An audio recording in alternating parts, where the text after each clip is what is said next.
Siang Pak Presiden Prabowo Subianto dan Menteri Pendidikan. Saya bernama Patria Semion Zendrato.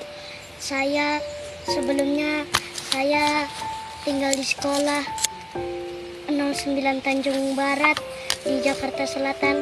Sekarang saya ada di sekolah baru saya di Pagaran Honas. Sekolah kami sudah tertimbun longsor dan saya cuma bisa menyelamatkan baju sedikit dan buku, dan lainnya barang saya sudah tidak ada lagi. Mohon bantuannya Pak Prabowo Subianto. Oke gas.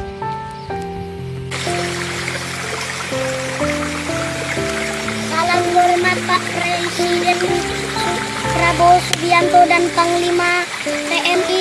Saya bernama Patria Zendrato. Rumah saya sudah hancur dan sekolah saya sudah hancur. Kampung saya sudah tertimbun longsor, semuanya sudah hancur.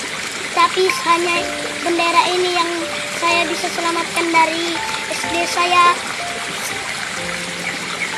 Dan bendera ini merah putih harus tetap berkibar. Segalanya boleh hancur, tetapi bendera merah putih harus tetap berkibar. Merdeka!